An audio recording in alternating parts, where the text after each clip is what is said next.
It's the Donovan Sadiq Show. And guess who I am with? Future current council member, District 4, Cheylynda Barnard. And she is spending the day with her family and her beautiful baby boy. And her husband's running around here doing house chores and doing all that other good stuff like a good man does. Honey-do list. Yes, his honey-do list. Exactly. Cheylynda, last night you were at the crossword candidate forum. I hate when they call them debates because they're not debates. If it was a debate... No, they're conversations. Yes, because if there was a debate, you would have had his ass in a debate because that's what you're supposed to do. You're supposed to win. Correct.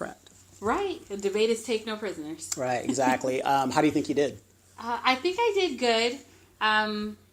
I think I just speak from the heart, and that's what people like about me is I speak from the heart, and you can tell that what I'm talking about really resonates with me, and it's really the truth. Right. Do you ever get nervous when you're up there and you know, with some of the questions? And no, my nervousness actually comes before I get up there. So if anybody's ever seen me before a candidate forum, you will probably see me pacing a little bit, not making a lot of eye contact. Right. That's me going through my Eminem, right? Lose yourself moment. Yes, trying to get it together. Yeah, you're rocking the music. Once I'm up there, honestly, I just answer the questions based on what I've read, the information, the knowledge that I have, and common sense. Because a lot of these questions are just common sense if you really get down to it. So, can I ask you this real quick? And we're not here to bash candidates or anything like that, but your opponent did not show up. So, in your opinion, when as you were a previous voter before you ran for office. When you see a candidate that's trying to get your vote and they don't show up, what does that really say to you as a candidate? Okay, so we're not here to bash. No, we're not bashing. We're just saying, What I'm going to say is this. He could have had a prior engagement, which is fine. People do have prior engagements. People do have other things going on. But I know for myself as a voter, if I look at something and it's advertised as you're going to be there, I'm going to assume that you're going to be there. But, I will give him the benefit of the doubt. He did show up to the other two candidate forums that we have. And you handed him his ass, but go ahead. No, I did not. Yeah. In my opinion, you handed him his ass, yeah. But I will give him the benefit of the doubt and just say that maybe he just got caught up and he had other things going on. There are a number of different community events he could have been at. Sure. Now, as somebody that's in the public, when I see you guys' names across things, that kind of tells me you've confirmed that you're going to show up. And you don't say I'm going to be there and then, do a Leroy Al Bundy Holt and say I'm going to be there, then you show up. You don't show up at all. You know what I mean? Because to me, that goes to your integrity. If you say you're going to do something, do it. If you say you're going to be somewhere, be there. You know what I mean? So that kind of I said, something could have happened. There could have been a family emergency. We don't know. I'm going to give him the benefit of the doubt. Definitely. Because he's shown up to the other two candidate forums, and this was our last one, and I thought we'd been having fun, and we were developing a friendship. Right. Now, in my personal opinion, having watched you guys do it, I think he just couldn't deal with the fact that he had no answers to a lot of the questions versus you. I mean, that's my personal opinion. So, because, seriously, in every debate, you handled them. I mean, it's just, you pointed out things that were opposite of what he was saying. And how do you come back from that? I mean, if I was him, I'd be like, done. Mike, I'm done. Put a fork in me. I'm not showing up. How you come back from that is that you still show up. You still say whatever the question is, whatever the answers are. You still speak your version of the truth and whatever the facts that you have. I just feel like you always show up. And that's just me. I always feel like no matter what, you show up. And my attitude is if you can't be on time, be early. Right. Military time. Just be there 10 minutes early. Now, right now, we are in the Barnard war room. And I'm telling you, this whole place has been like... because I know you're very like your mom kind of. You got everything in places, and you're one of those type. Your house is very pristine and stuff. So, how's it been turning this area into the family room into the war room? Yeah, the war room. The war room, as soon as this election over, will then transfer completely to the baby's room, right, for all his toys that are kind of spread amongst in here. But I mean. It was something we had to do. Last time we were a little bit of everywhere, and this time we wanted to come in, be a little bit more organized, have everything laid out the way we needed it to so we could keep track and I do operate a lot better on order. I need it to be in a spot where basically, if for whatever reason I'm not here, my campaign manager, which is my husband, is not here, my mom, my sister can come in and they can see what we have, pick it up and go. Right. So it's not chaotic. Right. Everybody knows that I'm a male chauvinist pig. So, with your husband in the mix, is he going to be running the city or running the district, or is that going to be you? No, it's going to be, my husband's going to be what he always is, which is a supportive partner, and helpmate, and, primary caregiver for my son while I'm at these meetings. So for those of you wondering, my child will not be out there with me at all the meetings. My husband will be at home with him along with my mom and my sister. Like I said, we're very close knit. We all live out here. Yeah, it's a family affair. A lot of people were kind of wondering, remember you ran 2 years ago, and I think I kind of called you and said, hey, you ran in a special election. You have to run again. And if the chips fall where they lie, they fall where they lie. But you don't run 2 years and just say, okay, I'm gone. You got to run one more time, because now people know who you are. Because remember, I called you out when you first ran.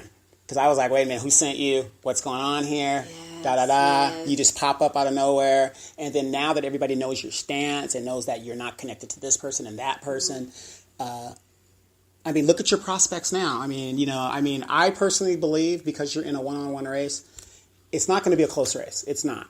I believe that God willing, you will be the councilwoman here, but with the pregnancy that was coming on, I know that was a big decision, because you took months to make the decision if you were going to run. So what really finally was it? Our desire need to have ethical candidates and representation that decided to make you decide to run, or was it just, hey, because it's a lot. You're doing a baby, you've got a husband, you've got a job. What was it that turned the tide? It was not an easy decision, because we had kind of made the decision to run again. Okay.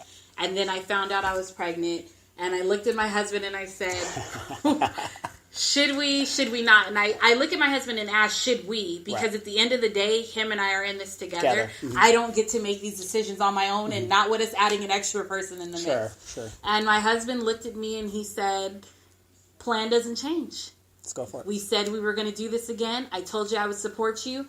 Me, your mom, your sister, your brother, we're all here to support you. We are a family unit, and that's what we're going to do.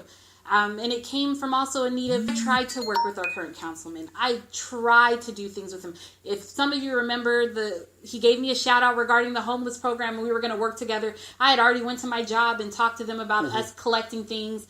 And the phone call never came, and neither did the emails and all of that I was waiting on for him. And I thought to myself, if he's doing that to me, what can he be doing to other residents? And I would talk to other residents, and he would promise that he would make these walkthroughs for these warehouse projects.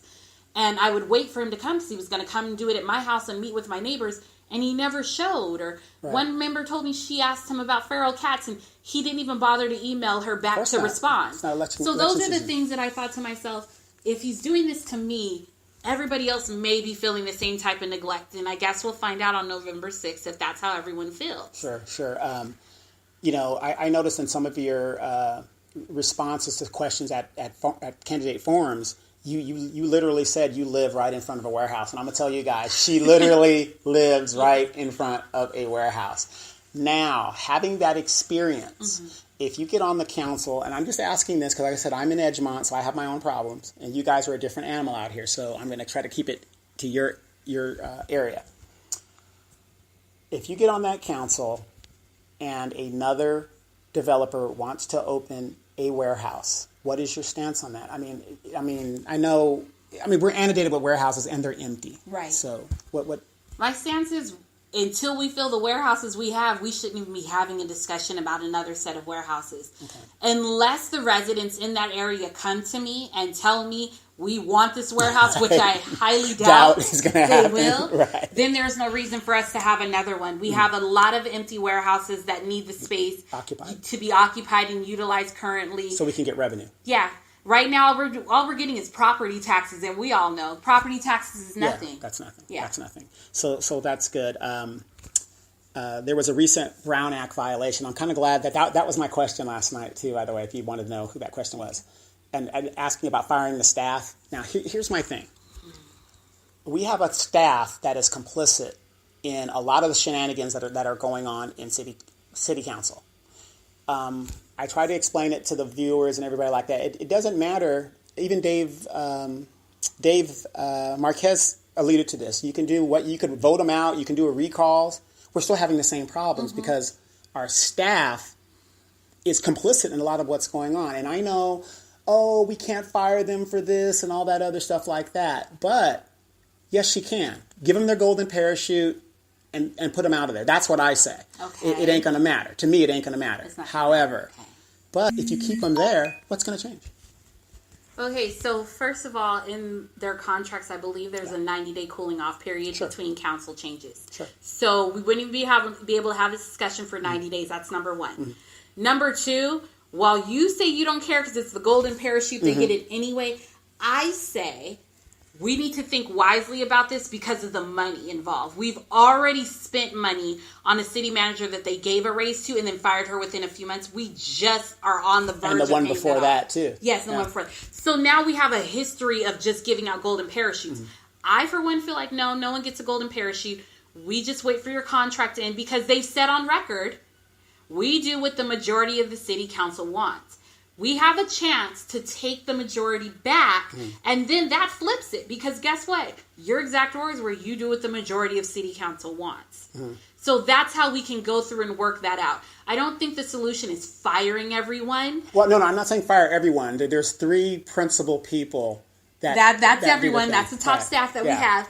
Your solution is to fire everyone. I say do not give them their golden parachute. So now we're paying yet again double the money out over and over. Sure.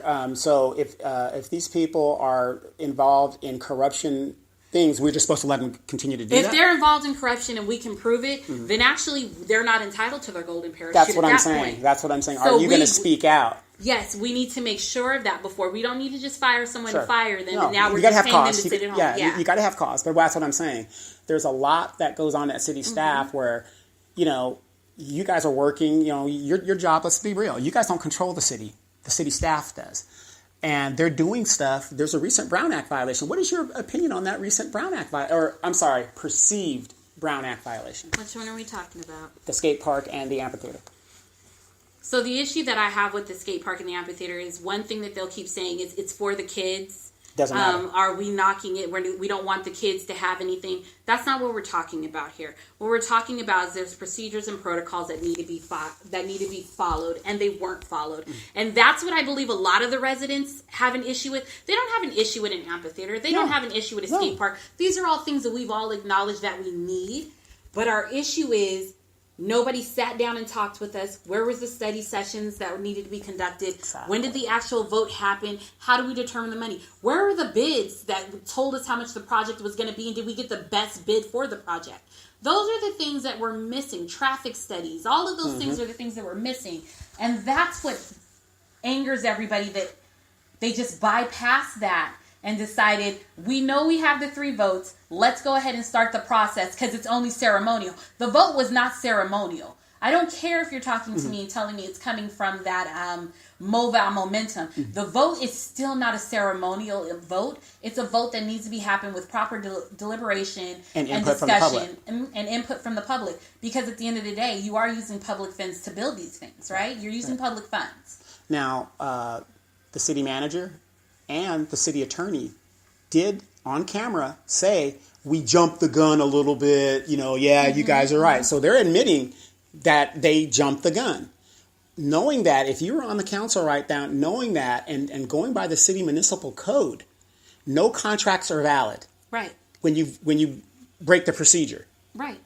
Why would the city still go forward and do a groundbreaking ceremony? If you were on the council, what would you do in a situation like that, knowing the information we need to put a halt to it. First of all, we need to have a discussion about who made the decision that it was okay to go forward without proper public discussion. Sure. We need to have a discussion about why that should never happen again. And guess what? We need to just stop this right now where it is. And we need to go back through, rework everything out, and go through the proper procedures and protocols. Now, knowing that the city attorney just admitted that they jumped the gun, knowing that the city manager admitted that they dropped the gun, you're on the council, you're supposed to be giving us due diligence and watching our interests. What would you do at that point? Knowing that he just admitted something might be going on. Well, what would you do? Just hypothetically. hypothetically, like I said, we need to stop the entire project and we just need to put a halt to it. So we're not going to fire them for doing something that they do. We're not going to fire them right away. Or we're not going to file to fire them. You know what I mean? Whatever the procedure is to start the process. Right. No, because, and I know this is contrary to what a lot of people believe. I believe in giving everyone a benefit of the doubt because personally... Show's over. We're done. No, go ahead. No, right. Because personally, for me, I'm going to give everyone a clean slate because I'm going to say what you did prior... When it comes to me, because nobody wants their history to always follow them. I'm going to give you a clean slate and say, okay, you messed up this time. I'm just going to say, well, maybe we just need to have a discussion about it so it never happens again. Now, if it happens again, what I'll say is now you have a history of doing this. Because I tried not to let anyone else's influence of their opinion influence my opinion of you. Sure. Mm-hmm. So you talk about, getting on the thing. And let's just talk about your situation in particular. What are the problems in District 4 that you want to solve? Okay, so one of our major problems in District 4 are the roads that are conveniently being fixed now that it's election season. 6 months before the election, they found a couple $1 million to get the roads done, which I still would like to understand how that happened if the roads weren't supposed to be fixed till 2019. So the roads is an issue. Mailboxes being broken into an issue, but that's an issue throughout the entire city and in the IE. So those are the main issues that we're talking about. But some simple things I would like done are right around here, we need some sidewalks in some areas where the kids are walking where there are no sidewalks. I have no idea how you built a street with no sidewalks. I'll come to Edgemont, I'll explain it to you. But go ahead. But those are some of the immediate things I would like to have taken care of. And even just some simple things like the yards and the abatements and just cleaning up the trash and having them come in and just look at it and clean the area up. We have some slumlords around here, not as many as Edgemont, as I said it before Donovan did. Yes. But we have some around here. We need to get those things cleaned up. Okay. As far as the Boys and Girls Club, now, at the golf course there, which I think is a great idea, the skate park I think is a great idea too. Like you said, nobody's against that project. The thing is, it's about procedure. Now, there's already a skate park down the street from where this new skate park they want to put in there. Yes. As a council member, seeing that they're doing, what happened to the kids on this side? Wouldn't it make more sense to put a skate park over here on the east side of the city versus having two on the west side of the city? Right. It would have made more sense. And that area of town in particular is really starting to get heavy, is what I like to say. It's getting crowded. It's getting saturated with so many things over there. You should be able to spread that out. We have plenty of space. We're 51 square miles. I'm sure you could have found an area of town that had been neglected, that they could have had a skate park revitalized. Or revitalized area, yes. So I feel like we could have made that project a little more central, maybe because it is out of my district, I do think you could have put it near Valley View. Yeah. Something like that. More so those kids, so those kids have something they can go to too. There's a lot of council people that sit on the dais and they think that they are there to make decisions for the city versus their district. What is your take on this? The mayor's job is to make the decisions for the city. Okay. We do vote on issues that affect everybody's district, but your main focus when you're representing a district is your district. That does not mean that I will not listen to things that are coming out. If you want to contact me and say, hey, there's a project coming up, and this is how I feel about it, and you're in a different district, that doesn't mean I'm not going to listen to you and what you want, because at the end of the day, city council and city government should be about what the people want. It should not be about everyone's individual interests. Because I may think, like in the East End, I may think that high-density housing is good over there, but I also know that people in the East End bought those homes because they like rural areas. Sure. They like space, they have animals. So we need to keep that consistency so that they know that I am here to listen to everything, but my main focus will always be District 4. Right. Before we got on air, we were talking about influence and things like that. Now, I know as a candidate, sometimes, especially when you're a candidate or you're a quote front running candidate, that they claim, whatever the polls are, people say, front runner or whatever. But there's only two of you, so it's either one or the other. There's a lot of influence. Like I said, if I want to donate to your campaign, here's my money, blah, blah, blah. Now you get elected. Boom! How much influence does my donation have? And don't say, well, it depends how much you gave me once you get on the council. Your donation has no influence over me. I assume that anyone that's donated to me which has only been community members. I've gotten 2 donations from my union, and that's it. I assume that anything you give is from the bottom of your heart and goodwill, because I come from right is right and wrong is wrong. You cannot call me and say, hey, we have a project coming up. Can you help me push this through? Or I want this because I gave you $25. Or this is my project. Yes. I don't believe in that. I don't do pay for play. Okay, gotcha. Which is a great answer. Now, we do have a problem with that.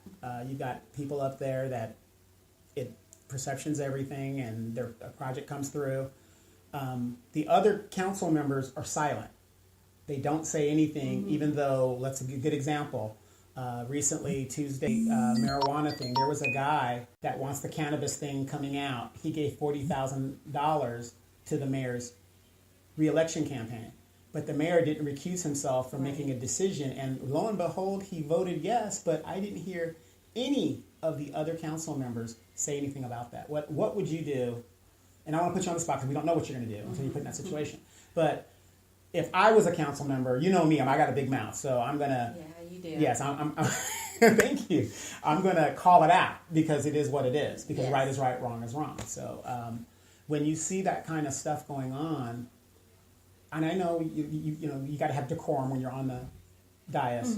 But we're talking about integrity and ethics at this point. Like that. I mean, so we're somebody's talking got about to champion it. Yeah, somebody's got to champion that, and nobody seems to be championing. So I the right feel thing. that if you're silent, you're complicit. Okay. That may be harsh to some people, but if you're aware, and that may be the other thing, are you aware that they got this money? Are you aware that this happened? If you're aware and you're silent and you know, then I do believe you're complicit, because it's the same thing as voter apathy, right? Sure. Not voting is still a vote.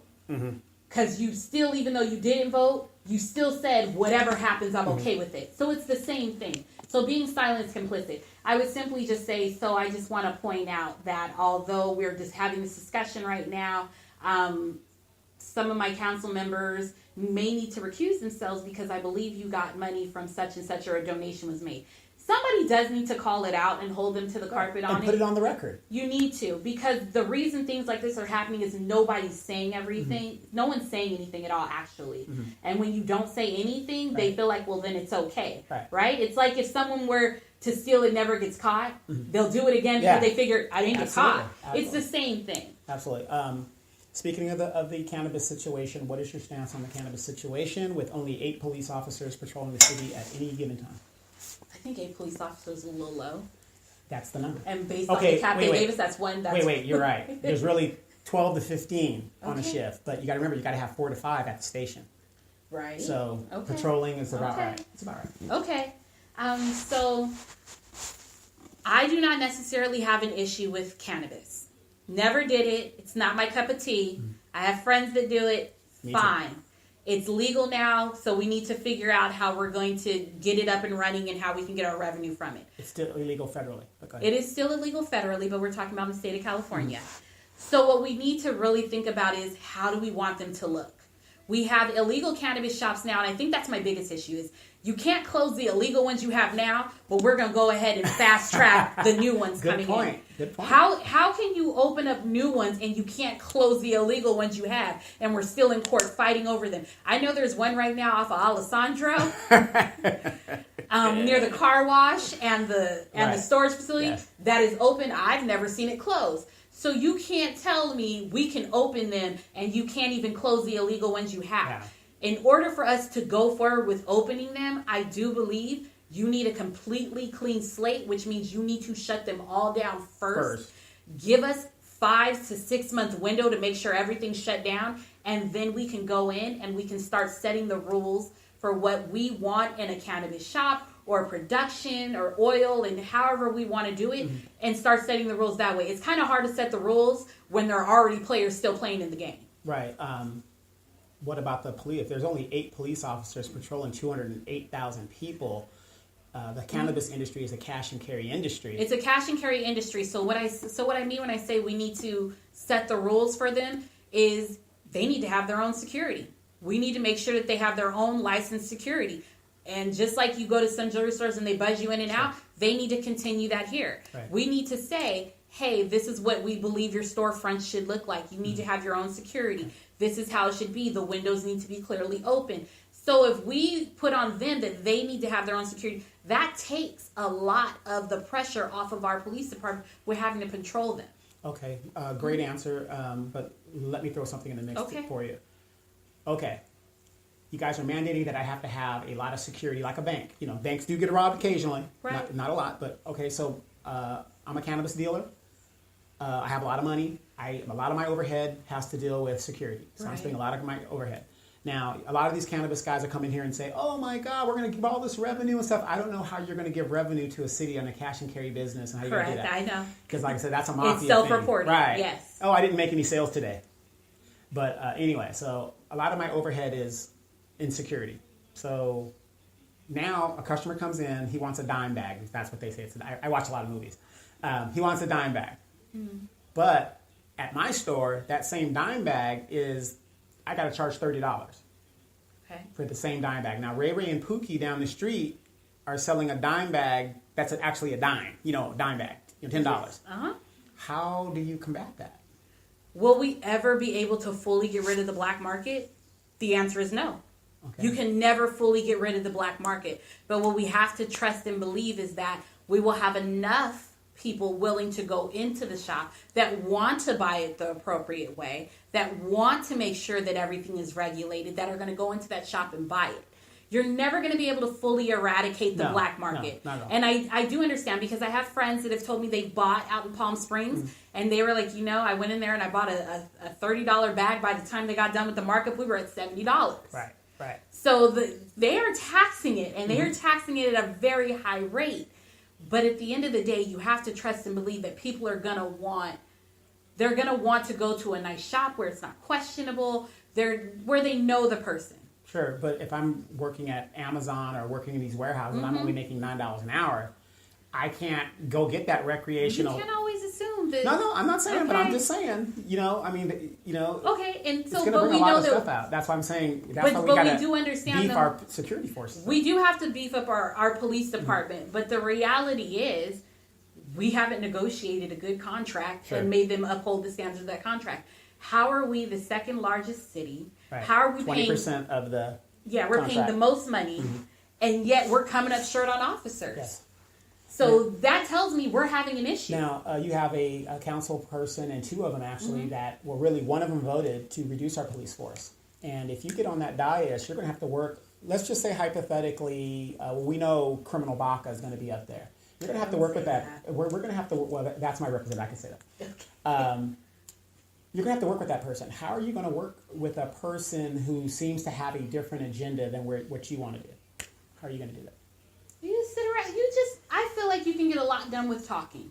And actually, if we get who we need on the city council, then the majority in trying to get things done should not be an issue. Okay. We shouldn't be at a standstill and at a tug of war like we have seen in the past. But it's going to come down to, hey, we need to figure out how to get more officers here. I understand that you feel like we don't need any more, but one of the biggest issues is public safety. It's something that when you talk to people around the city, and even most people that are running, what's the first thing they tell you? Public safety. Yeah. I'm going to get you more officers, which I don't like when people say that, because we're contracted with the sheriff's department. You actually cannot get us more officers. It's part of a contract. Yeah, it's part of a contract. So it happens at contract negotiation, or it doesn't happen at all. Right. So we need to actually talk about what we're going to do to get to public safety. And I'm sorry, it's not installing more cameras, because they still can't tell me who broke into my mailboxes and what they stole. Exactly. Now, we have people running for mayor. There's going to be a new mayor that might come in. The new mayor might take us in a totally different direction. As you know, the mayor controls the agenda of the council meetings. And as you see, our council meetings are a zoo, basically. You have certain people there that act like animals. You're on the dais. I know you really can't do much, but if that new mayor comes in, which there will be a new mayor, are you going to be able to work with that new mayor about getting control of the dais and reminding that mayor, you can't do this, you can't do this? As we see, the current idiot mayor that we have shuts down people who don't agree with what he's saying. So when that happens and you're on the dais, what are you going to do? So first of all, one thing I will say is to get into to get into civic engagement and to get into politics, you cannot have thin skin. It is the one thing that I learned. It's the one thing I remember when I had to meet Donovan, and he was mean to me in the beginning. I was. Yes, I was. So for anyone out there, this relationship Donovan and I had did not start off this way. It was very contentious, and it's grown to one where it's tolerable now. Yes. We're almost there. Yes. So the first thing that I would say is this. Momentum Oval is basically their guidelines if you talk to city staff about how they operate and what they do. So what I would point out to the mayor is, does it agree with this? If it doesn't, do we need to bring it back up? And do we need to have another discussion about it? Second, if someone does not agree with you, that's not a reason to shut them down, right? That's just not what we do in society at all, and not even in a civil society. You just don't shut people down because you don't agree with them. If someone agrees with you 100% of the time, we have a problem. I need someone who's going to be up there who can take it, who's going to understand that they're not necessarily attacking you, which is what I do know happens now, is they personally do attack members of city council and the mayor, which they're not supposed to do. And it's up to the mayor to call that out and make it known. Or remove them. Yes, that they're not allowed to do that, not just when it's against them or someone that you like on city council, but for everybody. Sure. We need to remind them of the rules of that. That, they're going to come up here, you're not going to agree with this, but you are not allowed to attack a city council member directly. You are not allowed to. Citizen. Yeah, or a fellow citizen directly. I personally would use my remarks to address that, even if it's something people don't think I should do. I would use my remarks to address it, because the one thing I'm going to demand of everyone is I give you your respect, you give me my respect. When I work as a social worker and people come to the office and they're yelling at my front office support staff, and they call me up front, the first thing I say is, I didn't go to your house and yell at you and toss things around your house. You don't come to our house, which is our job, and do the same. The same respect we gave to you is the same respect we expect from you. And that's what it is. There's a level of respect that's missing that needs to be restored. Restored to the council. Great answer on that one. I really like that one. Now, let me throw you a humdinger. We have a high kill ratio in our animal shelter, and and let's face it, we're basically LA East now. We have a high volume of citizens that have moved here from LA, which is a good thing. That's all good and great, but let's face it, these LA mentality that have come out here, and that's fine. No. But when it comes to the animals, you got a lot of people that come out here and they overbreed animals, which they shouldn't be breeding them anyway. So we have a high kill rate. Everybody's supposed to be spayed. And we're getting better, but we still got a long way to go. And you guys, even though I'm very unpopular or whatever. Everyone knows, you seem to love the animals. Yes, just I love people. the animals. I don't like people, but I love my animals. But there's still a high kill rate in the shelter. What is your stance on the animal shelter and making that situation a lot better? Because one thing about Moreno Valley is there are a lot of animal lovers here.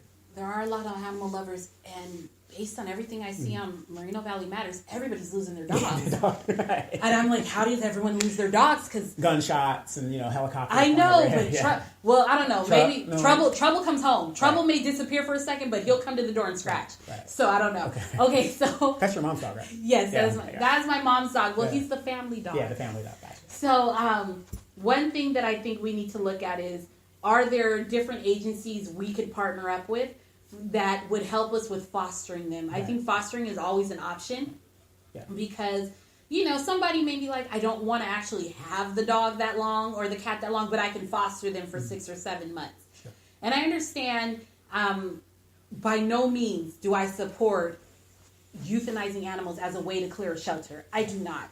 I feel like, almost like, and I don't want to equate animals to people. Some people do. I don't want to equate animals to people. But the one thing that we took serious when my little sister came home with the dog was, like children, they don't ask for their owners. They don't ask for their parents. They don't ask to be here. And it's our responsibility to not take it out on them, but to give them the best life that we can give them if possible. Sure.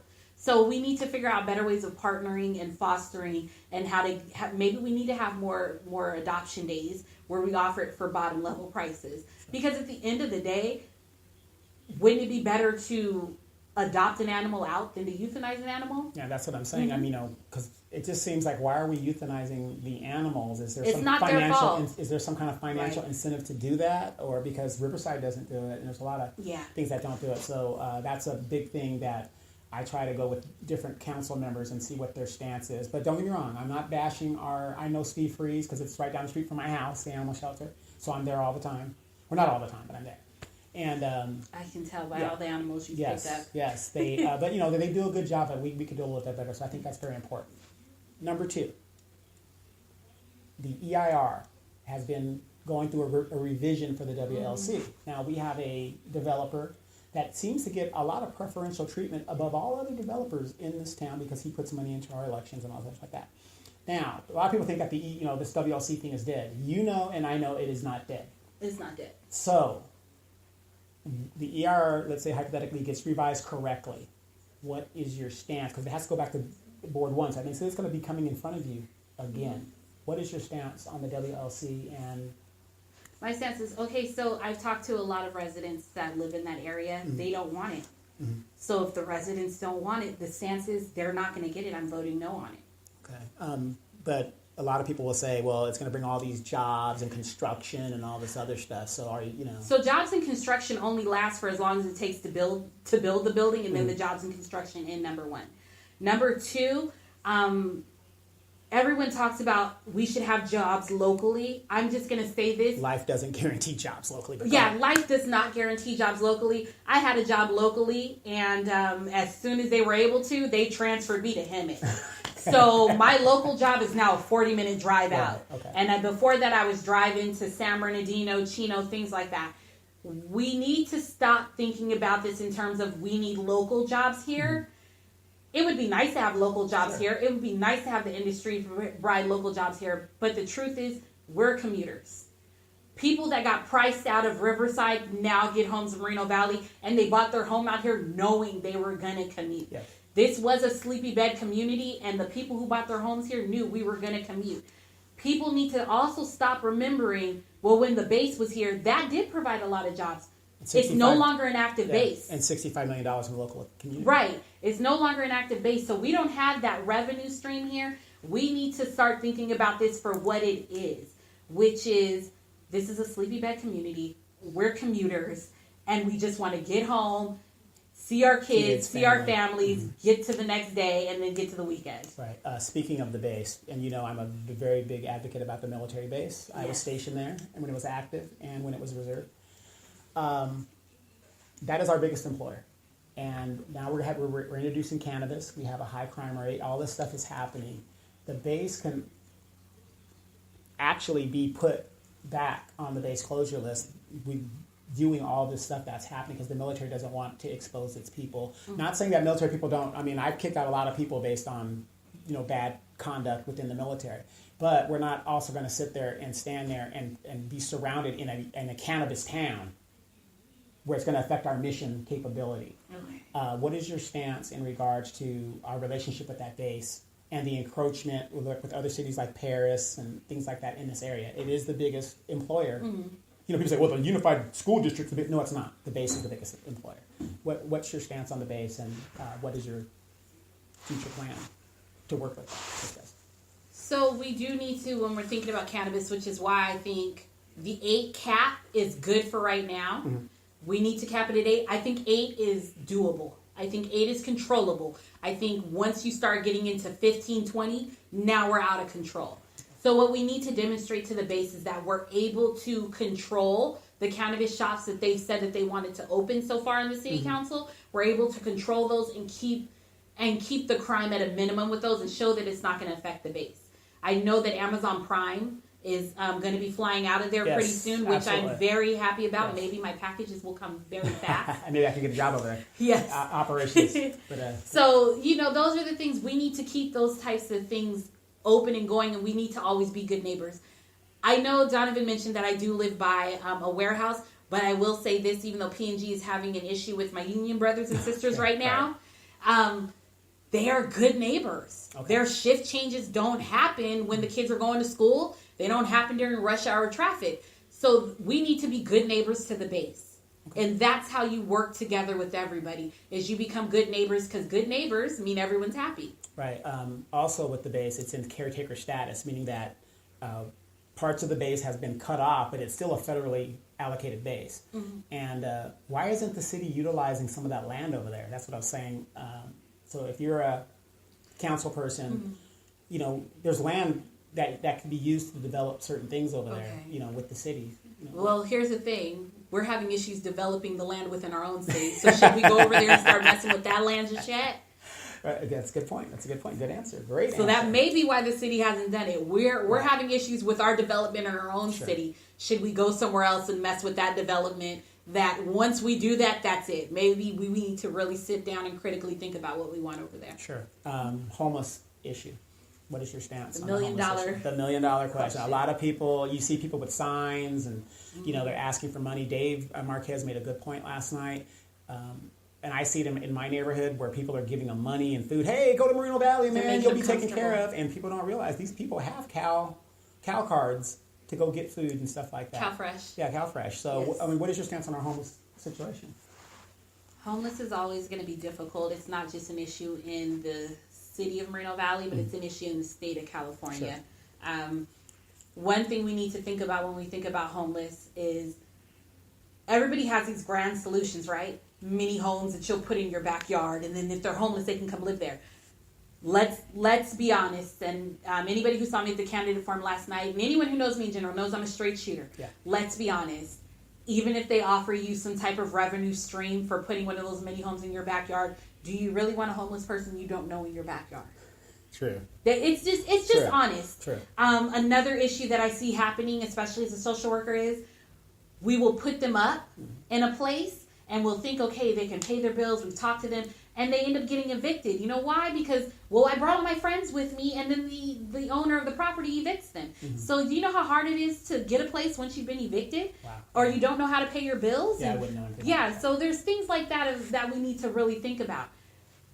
Another thing we say is we have a couple, and I give this couple as an example because they were the first couple I had ever seen that was homeless. And they had money, and their family would call us and be like, well, they're out there living at the park. And we would go talk to them. And they had money. They just did not want to be locked down to something. Okay. What we determined and what we figured out was sometimes homeless do have the right to refuse services. Sure, absolutely. And I remember code enforcement was surprised when I talked to them about this. And they said, so you can't move them along. No. My suggestion at that point is give them a ticket, tell them they're trespassing, and keep them moving. Because if you don't, they are going to set up shop. Right. When you make them comfortable, and this is social workers talk about this all the time amongst themselves. When you make them comfortable, they will stay. And I'm not talking about those that are addicted to drugs. I'm not talking about those that are mentally ill. I'm not talking about veterans that are waiting to get into the housing. I'm talking about people that just don't want to be a viable member of society. Okay. I'm not talking about working homeless. Just people who just are like, I don't want to. Right. I like living like this. Right. That's a lot of what you see around it's here. like vets. They just want to be outside. They just don't. Yeah, they don't want to be locked down. They don't want to be around anyone. They just want to live off the grid. If you give them money, if you give them food, if you make them comfortable, they're going to stay. It's like and word of mouth. Hey, come on up here. I don't think it's word of mouth. It's everywhere. I go to Hemet, and they're in the parks in Hemet. I've gone to Paris. They're everywhere. I know there's a few living on some of the rocks around here. That's true. They just kind of made their encampment and kind of made their own little village and home. But we knew this was coming, and nobody in the state of California did anything. San Francisco is a wonderful example of what happens when you ignore problems. Yes. So I do applaud the city council, though, for trying to address it through the Homeless to Work program, but something outside of that needs to be done. We need to go into phase 2, which is mental health services, drug rehabilitation, and what do you do with those that just don't want a job? Gotcha. Hey, you've been listening to Don't Believe the Hype, Donovan Sadiq Show. I am with candidate District 4, Cheylynda Barnard. I got to get that right because, we say Bernard. But Barnard, and we are... she's talking the real, but we're going to go to part 2, and I got a few more questions that is going to open up and let people know what you're about and what your plans and dreams are. We're going to go get into that in just a few seconds. So you guys stand by. Let's pay some bills, and let's go check on the baby. All right, we'll see you guys in a minute.